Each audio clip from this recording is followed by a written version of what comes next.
And he came to our ECI meeting last month, and we were showing a film, which actually he was in. It was from like 2002 or something. And so we were just taking a chill January to show a film. And we didn't know that Jim was going to be able to make it, but he was because he was in town, so that was cool. And then actually we had a pretty good turnout then that we also didn't expect, so that was cool. And we thought, you know, why don't we do this again with Jim next month? He was telling us about, you know, all the successes they were having with Colorado Earth and teaming up with Francesco. Yeah, and everybody got super excited about it, and we said, well, Jim, do you want to speak next month? And Michael was slated for February, but he gave up his spot for Jim. And so then Jim talked to Lisa and Francesco, his business partners, and so Lisa flew in from Colorado to be here with us tonight. And Francesco is joining us from Skype in Mexico, and I'm not sure if he can hear us or not. Francesco? Apparently not. That looks like I think you need to be talking on the Skype thing for him to hear us. Okay. But can we hear him? Hi, Francesco, can you hear me? We can't hear him. The volume is going on and off. Okay. He was speaking to us earlier. Yeah, we heard him. Let me tell you a little bit about Francesco. Yeah, I can hear. Oh, there he is. Okay. I'll let you tell You him. can hear me here. Okay, good. Yeah, we hear you. Oh, Oops. Now you're very small. So we haven't, thanks everybody for being chill and bearing with us, because we haven't had to get this technical before with everything, so, And we do appreciate the effort. yeah. So while they're messing around with Francesco, I've known Francesco for about 20 years. He started an organization called Adobe Homemade in Mexico City back in the early 90s. It was low-income housing out of Adobe. Actually, compressed earth blocks, because he's also one of the brothers that owns Echale, the machine manufacturing company in Mexico City that makes compressed block machines. But Francesco started Adobe Homemade as a nonprofit, and after a couple of years he changed it to Echale A Tu Casa, because he said we just spent too much time with our hands out. So now it's a for-profit, but his Echale's built about 35,000 earth block houses in Mexico. They have remodeled about 150,000 houses. And he showed me a picture of some of the remodels, like there's one wall standing. And so he's put over 1 million low-income Mexicans in quality housing. He was up for the World Habitat Awards a few years ago. Was in the finalist round. Should have won, didn't. But he's an amazing man. He's an amazing man. Lisa and I are very proud to say that we are forming a partnership with Francesco to do a cross-border work. He's going to bring machinery up to us this spring, and we're working with his architects, and we're going to build houses. So, did we get the PowerPoint thing figured out? Yeah, so I think we're going to have Francesco introduce himself, if he has a... Okay.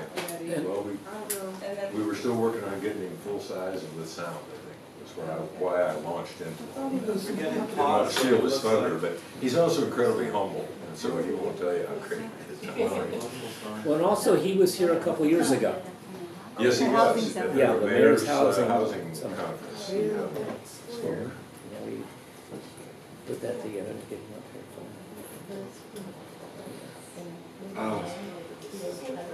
Can someone help us get full screen with Francesco? Yeah. Techie? Who's a techie?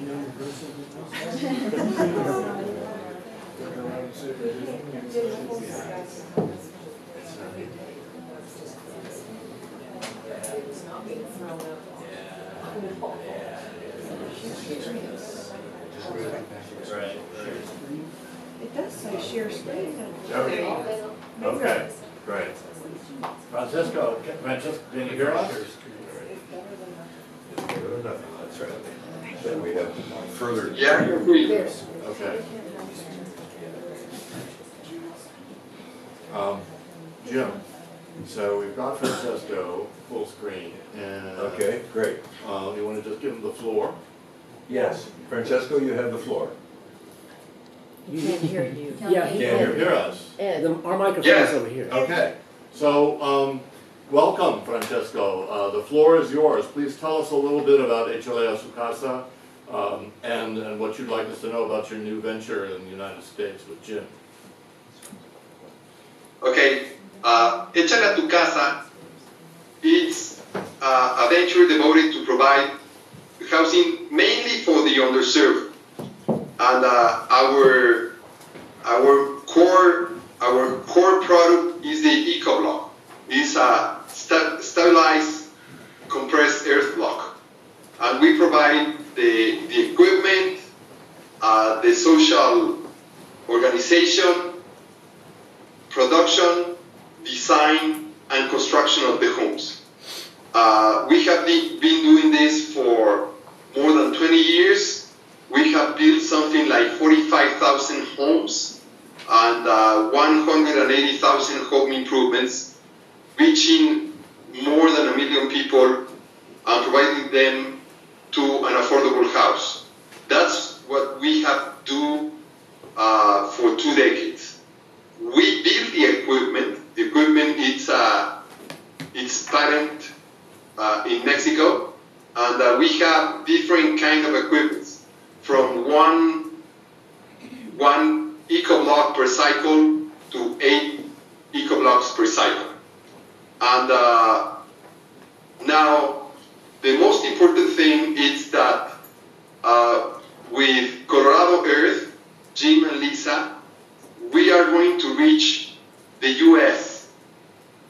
to provide housing solution, maybe not for the underserved, but to provide another way to build homes in the USA. We are aware of the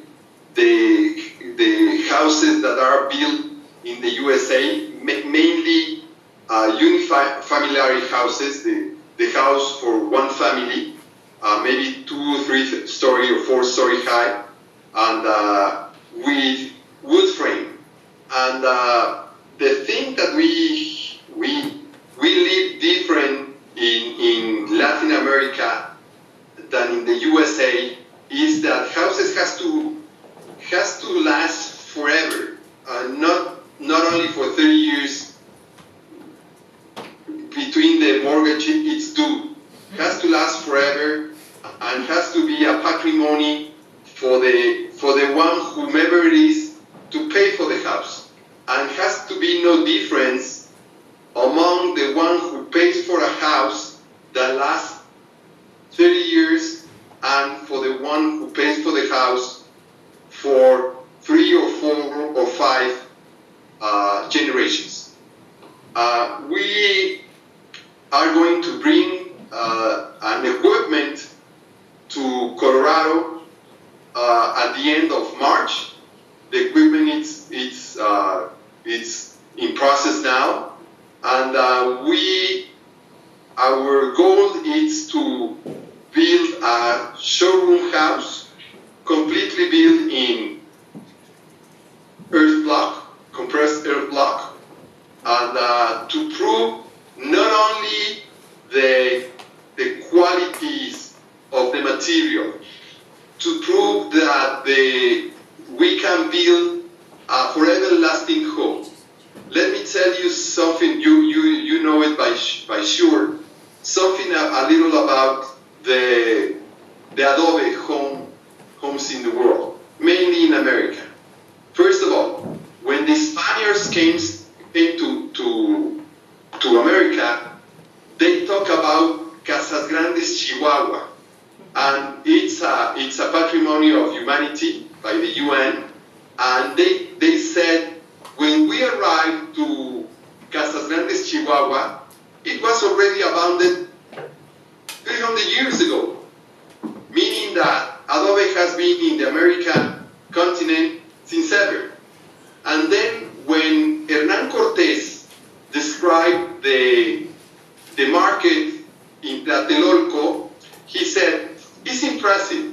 They have these corridors, and in one corridor you can find vegetables and fruits, and in other one, birds and animal, and in other one you can find construction materials. You find wood, you can find stones, and you can find adobe.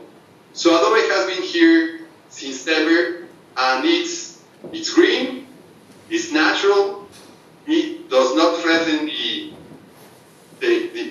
ecology, and does not threaten the economy also. And that's what we want to bring, not just as a fashion to have a green home. We want to change forever the way to build homes in the U.S. So, Thank you. Thank you, Francesco. Jim, does anybody have any questions for Francesco? Where would you like to take the discussion now, Jim? I think we have our. You have your PowerPoint? Okay, What all I right. said is that we Francesco can't- can stay on now. We had Bye, another Francesco. technical difficulty. Yeah, let's keep you Bye, on. Lisa. We're gonna have to change the screen so we can look at a PowerPoint. Okay, Thank you. Francesco will still be able to participate. We're gonna do the correct? PowerPoint now, Francesco. okay? Yeah.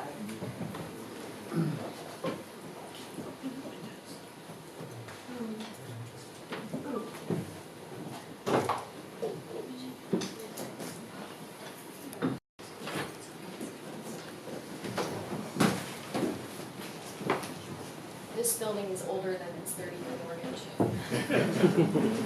This building is 1865. Really? Yeah. The one across the way, the round earth building, is 1851. Claro.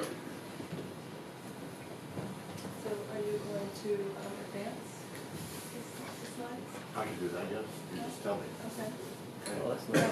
Great. Are we underway? Yeah. Vámonos.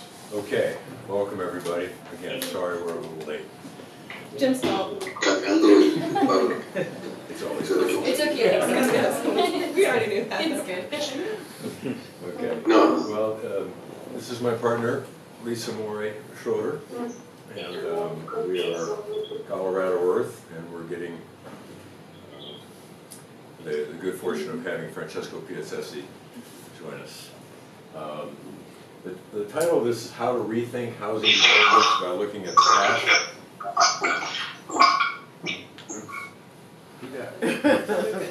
Francesco, we can hear you. Yes, I can hear you. Okay, we can hear you too.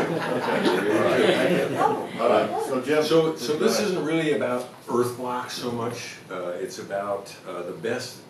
We want to advance every square inch of the house and try to research not necessarily in order of preference, but the first one would be health, and then energy efficiency, and and on down the line. We just want to build the best house we possibly can in 2019. Okay, it may be out of date by 2023, but we'll do the best we can. That's our goal. Can we get the next slide here? And introducing ourselves, you met Francesco, and I'm Jim. I've been building with Earth since 1994. These are various places. This is New Mexico, Colorado, California, Baja Sur, Mexico, Haiti, and Wimberley. And we've got some Wimberley information tonight. Lisa? Okay, well, if we go back a couple slides, just to tell you what we're here to talk about today. We really want to share with you some ideas of what we think the greenest, most healthiest home is, kind of from some research that we've done. But our main purpose is really to solicit some ideas from you folks and have this be more of an open discussion. Thinking right from the bat, it's time to move. If you were having to move tomorrow, what would you be looking for? What would you be seeking out? What's important to you? And then let's kind of talk about that as a group. So we'll go through some kind of primary bullet points that we've identified, and then look at some examples. So just a quick introduction on me. I was trained as a civil engineer, and then I moved to New Zealand where I studied architectural design. This is back in late 1990s. And I was there in New Zealand is where I was introduced to earth building. It was known as brick. At the time, over there we were making bricks by hand and seismic there, so we put holes in them for a lot of reinforcing that we had to do by code. As if some of you don't know, New Zealand has some of the best earth splitting codes written in the world, I think some people say, and so there's some heads nodding. So I had the fortunate experience to learn earth building there in this wonderful environment and with a culture that was very accepting of it. There's standards there and associations and clubs. So was involved about 50 homes, wrote a book, but just love the stuff, and so been involved in it since about 2000. We have learned about Francesco, but the next slide shows some pictures of his beautiful work in Mexico. Jim and I got to visit Echale in August, and so some of these homes here are in Echale. So let's see, the next slide is again... Let me just say something real quick about Echale. Sure. Because Francesco pulled together, or one of his friends, Carlos Zedillo, I don't know who gets the primary credit, but most of the Echale communities are, the units are pretty much the same. But in Echale, they managed to get 15 different high caliber Mexican architects together, each doing a design. So Echale was really fun because all the buildings were different, and it looked like they were all kind of competing with each other too. They were pretty far out. It was great. It was really great. Okay, so as Lisa mentioned, we're here. This is not so much presenting. We're going to do this for a few minutes, but we really want input from everybody because we're looking for what you want. What's the most important to you? What do you want in your home? What do you know about that we don't know about that would make it better? And we're going to take some notes. But just imagine in your mind that you're about to move, okay? Which never any fun. The boxes get that. But let's say you're going to go to a new home. What do you want? Be thinking about that because we're going to go through a bunch of the steps here. We're going to write notes for all of us, okay? That's what we're looking for. Community, neighborhood, the home itself. We're focusing, Francesco and Lisa and I are going to focus first on the one home, and then we hope that it's a prototype for a community, a village. I prefer village to community, and then the world. But these are some changes, that can happen in your family. You have children or family members, old people, and then Lisa penned this last question, which I think is great. What are you willing to give up, about your current house? So be thinking about those things. Next slide. Lisa, let me go for it. Okay, basically you can buy any house or apartment with a roof, all that good stuff, but what you want to be thinking about is what you want in your home and what sort of lifestyle it will create for you. It's not just shelter. Shelter is number one, of course, for all of us, but there's so much more to your home. Next. Lisa. Okay, so this is just a little bit about the research that we have done, mainly with real estate agents that are really thinking about what the home buyer wants. I chose that little picture just because it's conveyed that the women are actually the ones making the decision, right? So even though we're not maybe the ones making the full purchase, we are the ones, telling so-and-so what we like. And there's some statistics on this actually that women are the decision makers when it comes to everyone's nodding, When we dive into the research, the next slide I think shows a little bit about what they want in terms of, and here's the article if you want to, I have a copy of it, but if you wanted to jot that down and read about it, it's interesting, certainly from a designer's point of view and builders and real estate point of view. It's an excellent article. Then we just kind of grabbed the parts that we thought we wanted to share. So people are wanting a smaller home. They realize large homes are a lot to maintain. They don't want the large space. They want something quaint. They want something charming. And they want something open, flexible. Space needs to change. It's great to see a lot of heads nodding in the room, right? Babies grow up and move out, and we have offices and things like that in our homes. They're flexible. This last set is personal. So while they show that the exterior of the home, they actually plug your brain and see when it lights up with certain images, and they across the board there's kind of something that's similar about what people like, and that is that kind of charming and timeless aspect. But inside is a mixed bag. It varies wildly based on your preferences and your style. But people do want that personal touch. I think in the article it mentioned that this last year was the first year, or the year before was the first year that the preferences for the house, the size went down. It's been keep up with the Joneses and get bigger and bigger for a long time, and in the last couple of years, finally people have got smarter, I guess, just make it smaller. The next slide talks about what homebuyers want with regards to the interior. So energy efficiency is actually important to people. Zillow did show that more people are interested in houses that are energy efficient. So that's really great for us. We sometimes think that it's a buzzword, but not something people are willing to pay for, but indeed they are.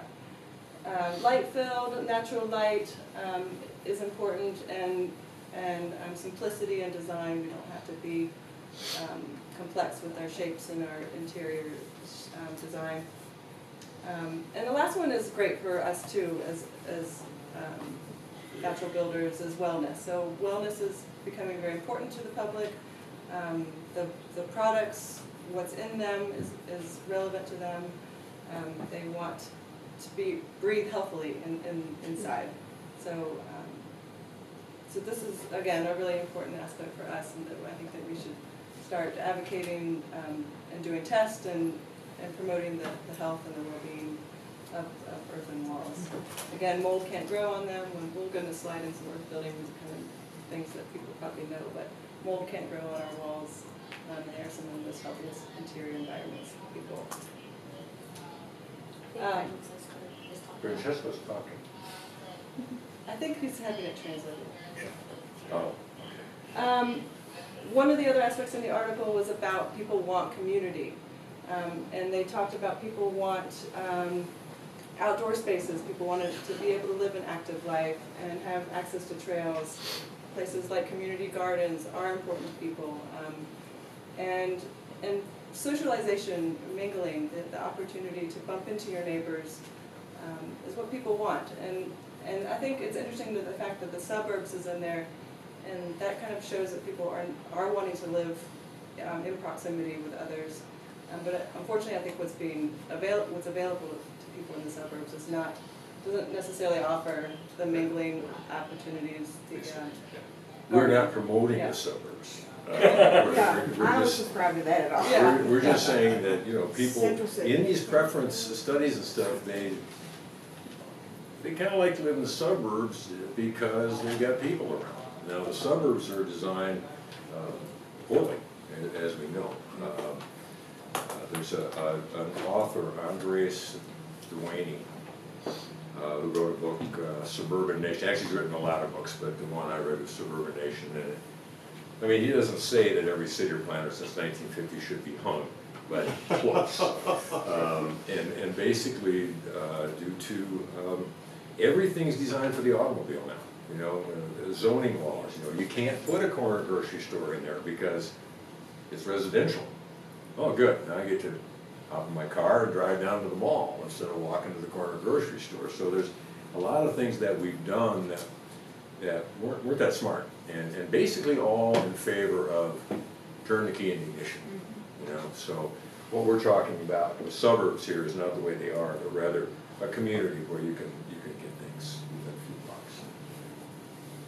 So in Francesco and Jim and I's mission is to really look for the opportunity in which we can build that model community, and that has a lot of these aspects that people are looking for. This was kind of a brain dump for me. Can kind of try to follow the bouncing ball a little bit, but again, as I was brainstorming about the concept of home and what it means, starting on number one over there, we want it to protect us from, say, disasters. We want it to be a safe shelter, first of all. But we also wanted to promote our sense of well-being and health. So how a home can actually do that for us. But however, what do we need to maintain the home over time? And this one is, what do we need to day-to-day maintenance of the home? What are those energy costs? And then lastly, how does the home impact our environment? And can it actually provide the ability to be regenerative? I see Francesco's maybe wants to say something. Okay. Francesco, did you want to say something?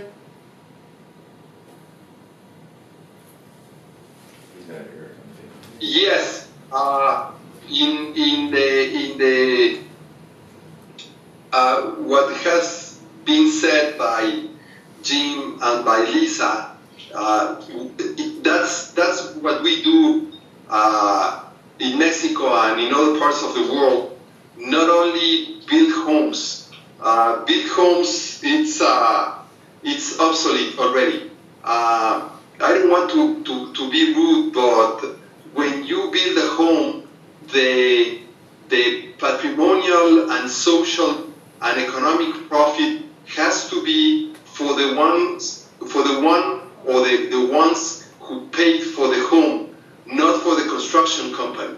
That's the difference what Echale is doing in comparison with the huge construction companies that, as we said in Mexico, please move away, I'm going to build your home, and this is your home, and be happy.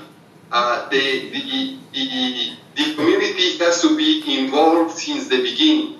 And if we are going through the social economic scale, the more you go up, the more the home is done for specific needs for the family. And that's only happens now with the most expensive homes, wherever, in the US, in Mexico, in Italy, in France, or wherever you put them. And don't has to be this way. If we bring the Echale, which means, by the way, put your heart into your home, process into the US, the most modest home in comparison with the most expensive home, it's built with the same material and with the same specifications and with the same conditions for the family.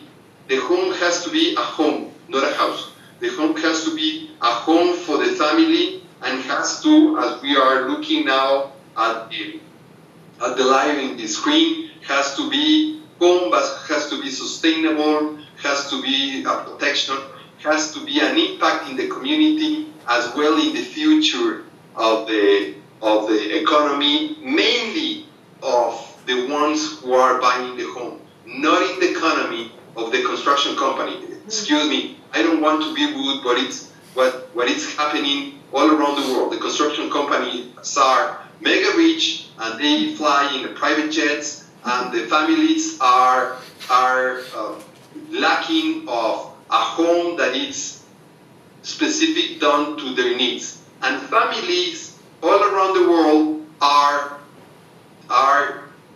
whatever you can put together.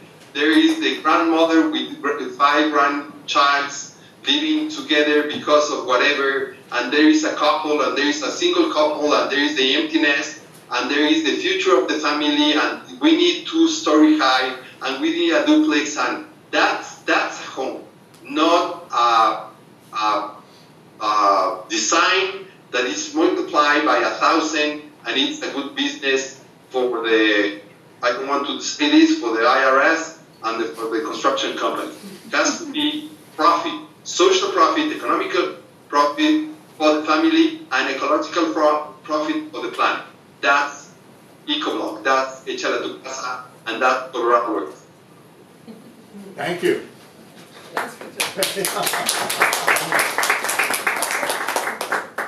All the big contractors just left.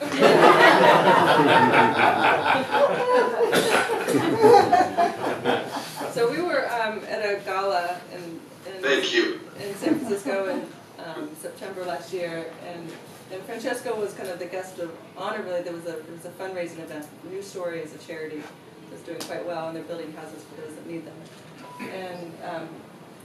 And Echale is kind of the primary, if not the only, builder who's going to be building these homes in Mexico. So he's doing great things, and I think you can see his flair for his passion. So He's not passionate. he's not. Okay. Okay, so the next series is really where we're going to start kind of talking with you folks. And I'm gonna write down what you say. again, because we want to take your ideas away. We're at the drawing board. We're at the cusp right now of designing this community. We want to think about different designs. Everything from the greenest light bulb to the best roofing system, and obviously wall material technology. We're gonna just start exploring some of these things. There's architects in the house, and obviously we all live in a home of some sort and see improvement of what we live in. So.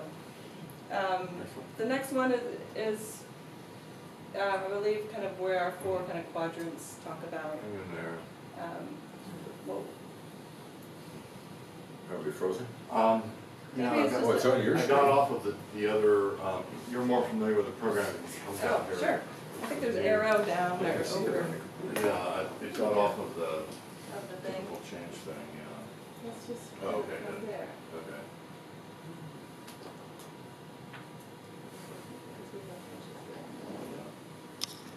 Here we go. Still not. I'm not sure what I did. I think I did arrow. It's always got to be something the computer throws us through.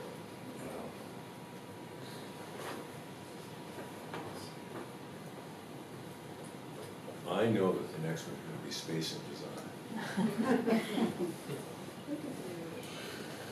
Yeah, I was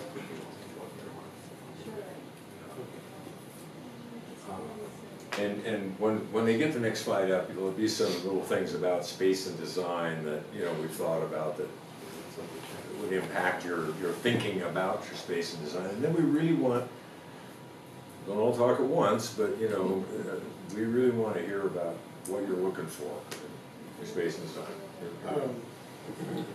I know I'm not really concerned about the space so much, and I love the idea of earth and. Okay. But I have a friend who's taught the fire department here in town. I asked him in these CMU, schools and stuff. I said, "Why are we doing all this fireproofing and all that?" And he said, "Well, it's not the structure that burns; it's the contents that get so hot and burn." So my question is, the walls aren't going to burn. How do you get your ceiling in a situation where maybe it could survive a fire? Well, attic, there's a lot of techniques about that. Of course, the first one is an earthen roof. right. That would work. Metal roofs are popular, but what happens a lot of times is, here's the house and here's the roof, and it's got an overhang, and the fire comes up underneath the eaves and catches the house, the roof on fire, and the roof falls in on the house. So, using metal trusses and stuff like that will stop it from burning. We just finished a house in Castle Rock, Colorado, for a fireman. Okay, so all of his soffits were metal. We didn't have any plywood or TNG underneath the soffits because he's a fireman, and so he put metal soffits. I was a volunteer fireman briefly in California for a while, and we would go out and survey our neighborhood to see where to go to save houses. And it was a heavily wooded area, redwoods and drones and kinds of wood and stuff. And if you went out, we'd go out and we'd pull up a driveway and we'd see a wooden house in the woods, with the brush all up against it. And basically it was just, check, no sense going here, because they're gone in 20 minutes. So the point of that one is clear around your house, And it's not going to get as hot. You're talking about these cement houses, but it gets hot in there and the stuff catches on fire. That won't happen in ours. It won't get that hot. Well, I think that's something you could put on your list, though, is a fireproof roof. I think that's what the suggestion out of the Yeah. takeaway. for your list. Yeah, fireproof roof, right. Thank you, Laura. But, yeah, it's big. So if you go to the next one, there's some questions here about space, but I think as we're thinking about space, also architectural design and style. So I know when I've been working with Adobe and I sit next to someone on the plane and I say, hey, what do you do? And they say, hey, what do you do? And I say, I work with Adobe, and they say, oh, that's, you know, I love that computer program. You know, and then once I explain that, then they say, oh, I really don't like that style. You know, and so what I realize is that people really associate Adobe with the Santa Fe architectural style. So we're trying to, as we're thinking about an earthen home and trying to convey this to the public, we don't think that Santa Fe style is what people, you know, the timeless kind of architectural style that we're looking for. So, you know, I think as type of timeless style that's going to last for generations and generations and always look good, I think is going to be a simple design, and it doesn't need to have maybe fad features that are going to go away.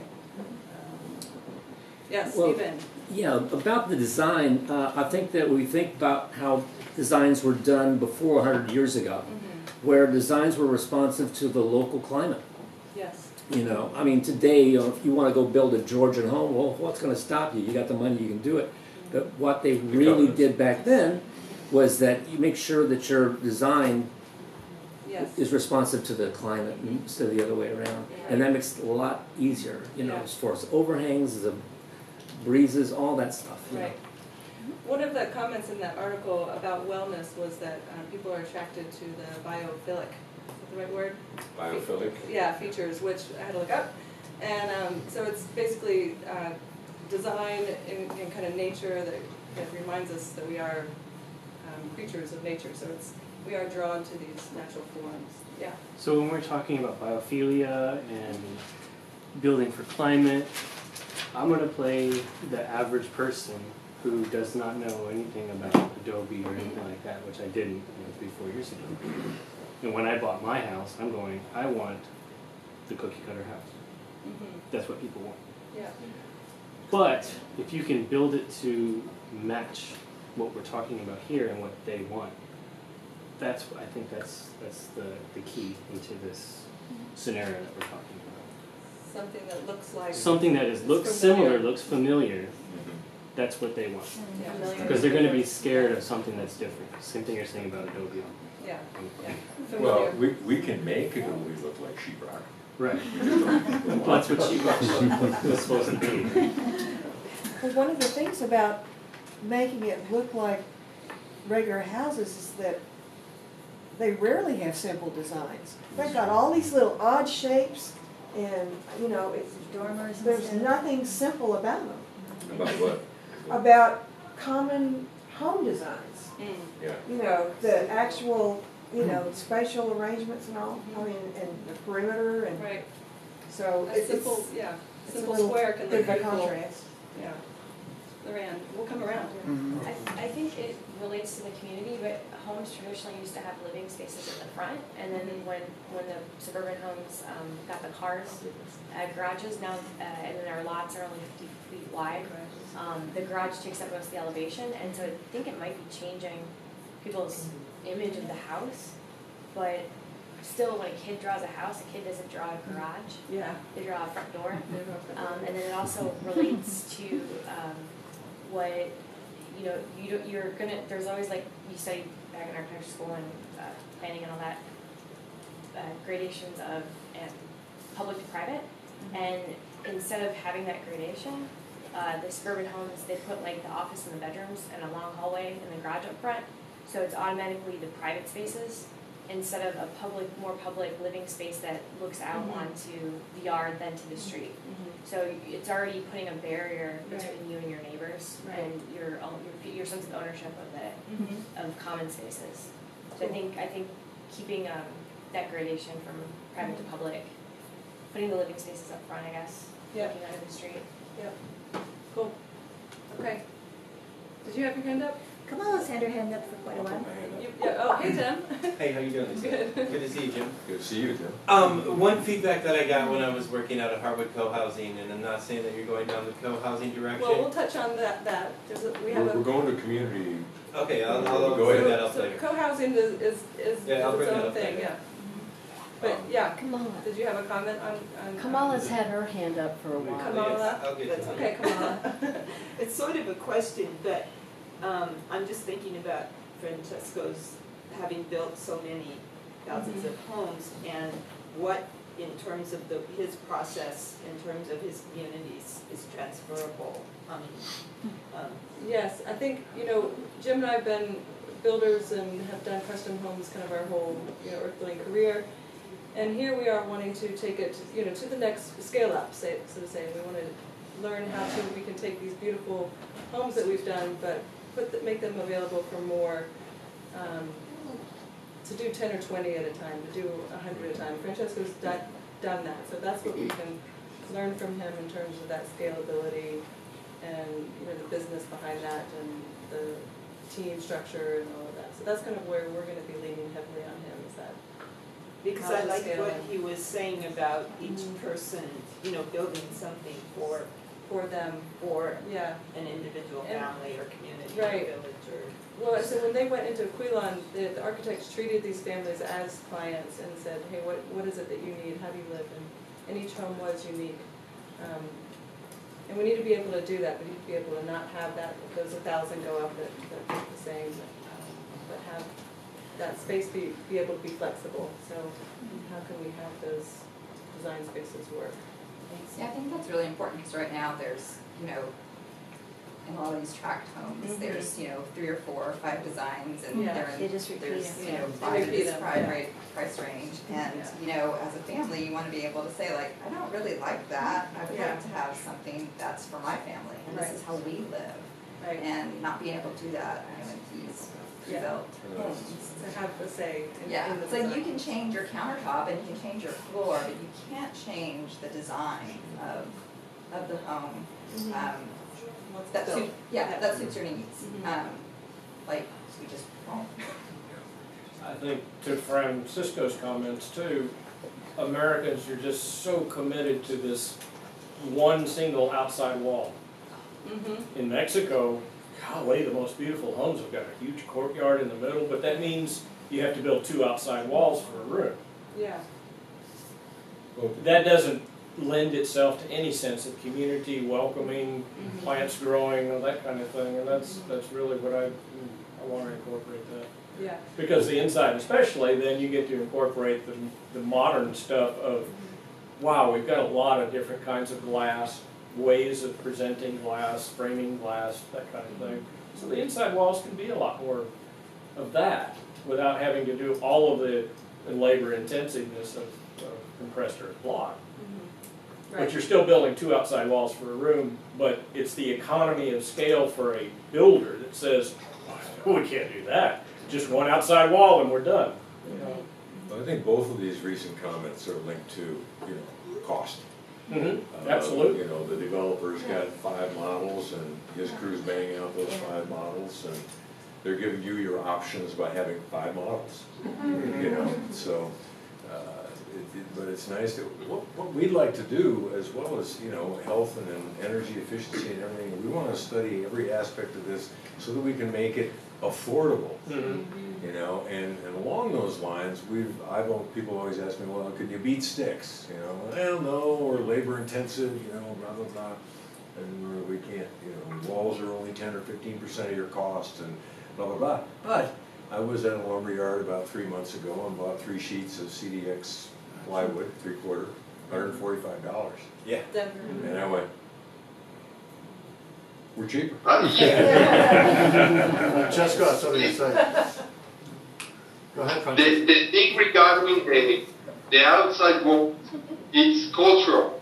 I mean, comes from the colonial ages. Sure. And it was the way to build in Mexico, mainly in the provinces of Mexico.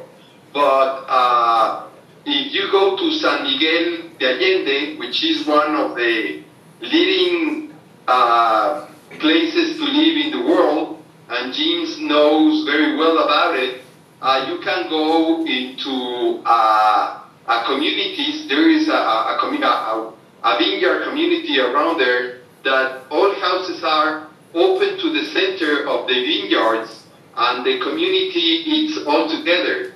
So everything is like the show, the screen is now space and design. The thing is what Howard Lee said. The most important work we do happens inside the wall of our homes. The home has to be not only from the door to the inside, but also from the door to the outside.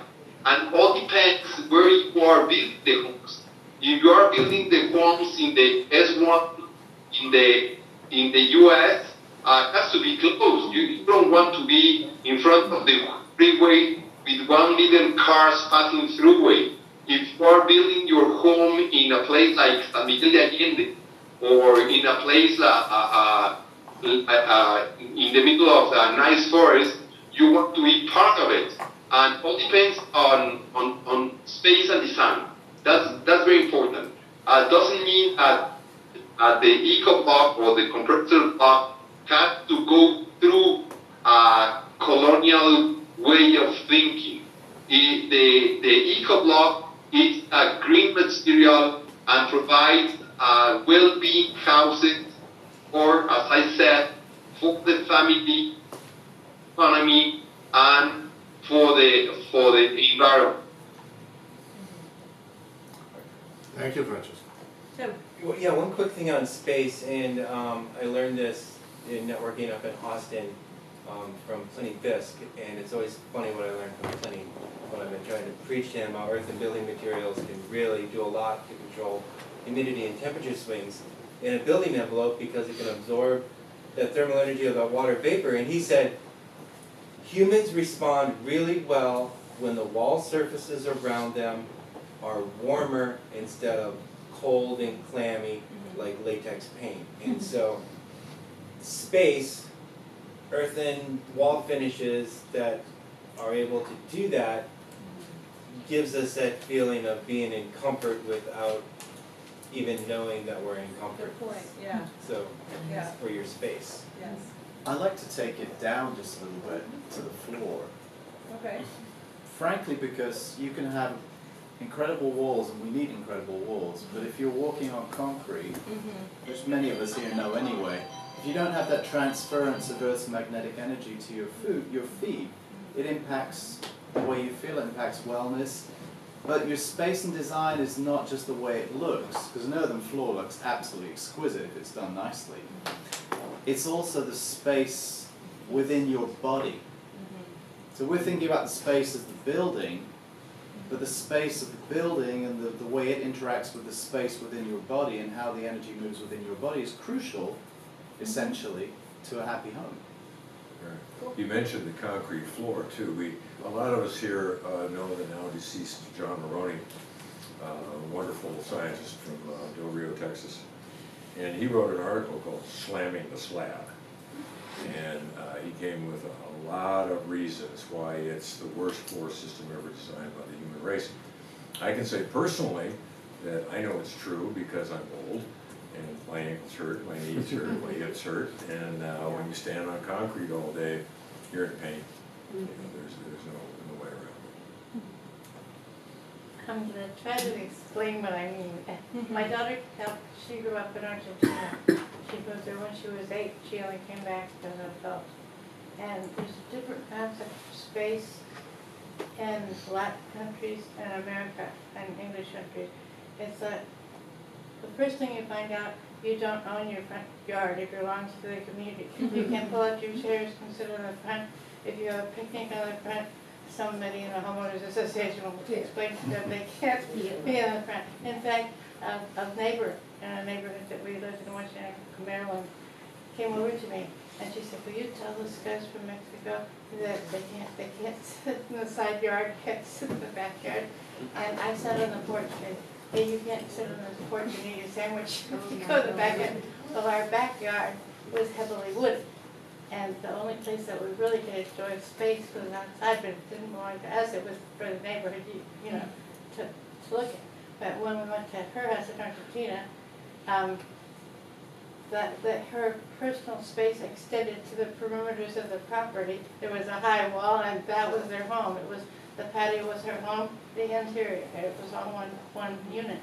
And it was a whole different concept of space. Well, there's a lot of things that comes with behavior and how we take care of the kids outside.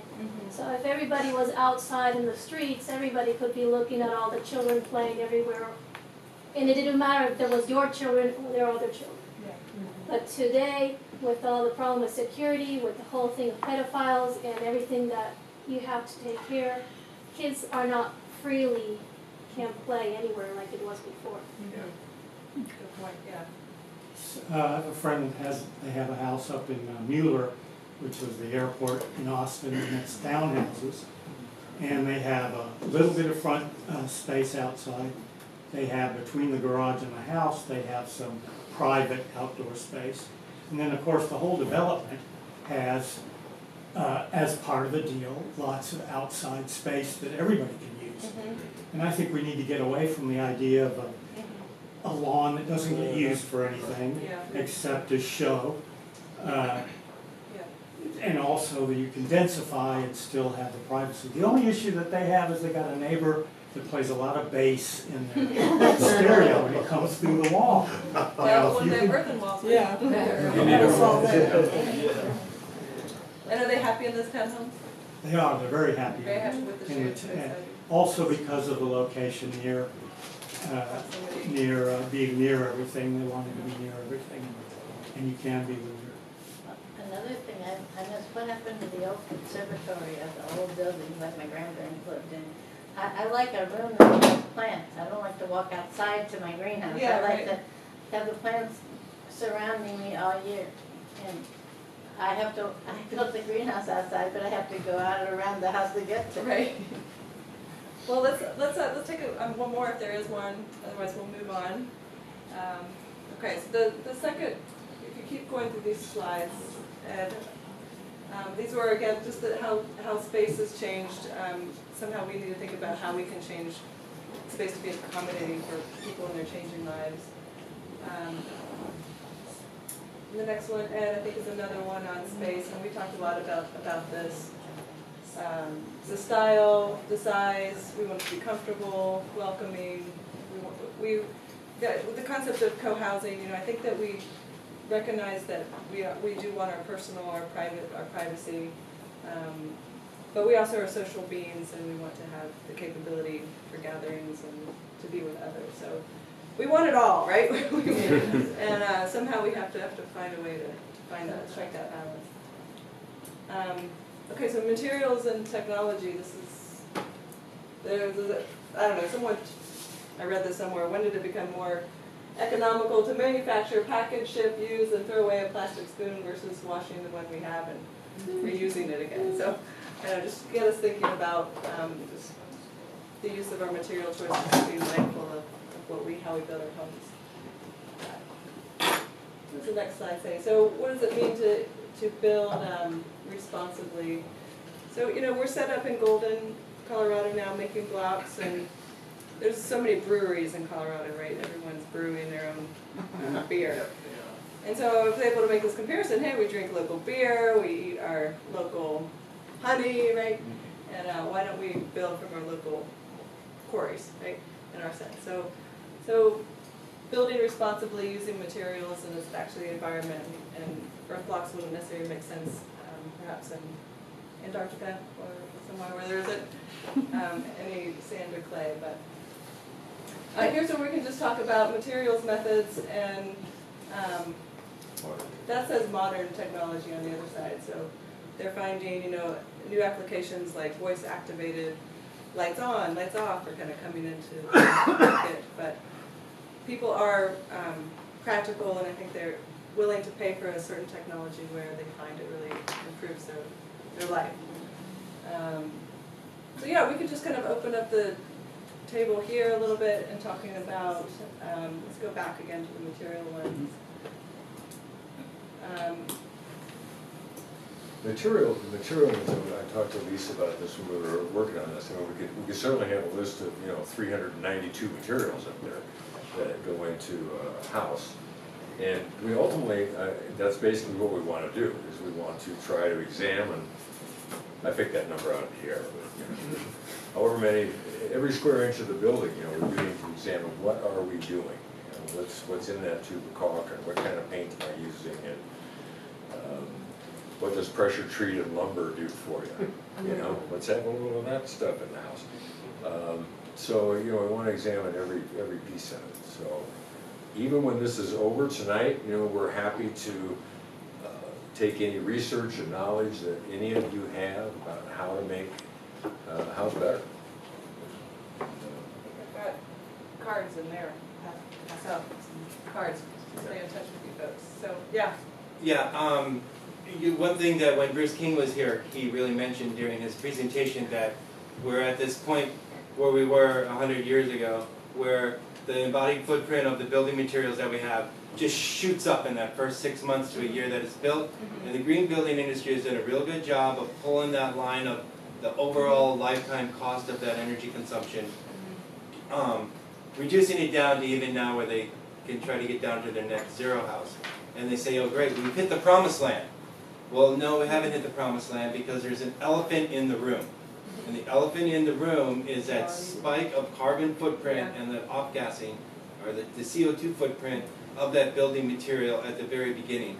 And what earth and building material and alternative building and natural building systems out there do is they take that thing from being this super big spike down to within 2 years to 3 years, when we go to zero or positive energy houses, we're actually dropping that line below where the carbon footprint was of the materials to where now we're actually taking carbon out of the atmosphere because we don't need to put it in there at all. We've actually reduced the amount of carbon. And so with the amount of great gooey green stuff and electricity stuff that we're getting, it's awesome. Okay, I'm not saying it's not. But the reality of the world is our CO2 emissions jumped by 3.4% this last year, and that is the truth. So for me, for materials, they've got to have the least and the lowest carbon footprint coming out the gate. Yeah. And then they have to have a system that's set up so it's not net zero. We want net positive. We want to be making more energy off of the solar panels that are on the house and using less energy in the house so that we're actually making a microgrid with every single house that's being built. I just wanted to say that it's something you really have to think a lot about, because if you look at doing locally acquired, maybe I'm building a cabinet and I'm buying some wood for that, what is the carbon footprint of local wood versus forest certified wood that comes from further away and has to be shipped? It's like you have to do a lot of calculating and thinking of the whole life cycle of the materials, not just something that's got a label on it that says earth friendly or whatever. It is. It's a whole science project, right? It is a whole science project. Yeah. But what you all can also do is, when you talk about energy efficiency, don't just talk operational. Talk about how The whole life cycle, manufacture, the embodied energy. How it's packaged. Earlier, you're talking about the roof. Yes. I remember reading an article about all the things that happened in California, and they're trying to figure out, well, how do we build back for to build a safer house? And one of the things they were talking about is having the roof, having the structure more underground, and having a roof that had grass growing on it, a green roof, so that it would burn quickly and move on rather than stick around. So I thought that would be something interesting to consider. Do you guys like living roofs? And at the same time, we're kind of debating right now. We love the green roofs, and then we've heard about Facing the snow on the top, so we don't need that kind of a roof. guy, and he's got these solar shingles, and Adam, said, you know, these things will take a 2.5-inch hail ball, 250 miles an hour and not laugh. And then the thing that really got my attention was cheaper than a conventional roof. And I'm like, really? So I'm not advertising that's true, but that's what was told to me, and we really need to check into that, because that's hard to beat, to generate all your power from something that's also roof shingles. Pretty cool. And they were real pretty too. I'm going to take I'm going to force a little intermission on everybody, and so in the interest of health and wellness, I'm going to ask everybody just to stand up real quick and please.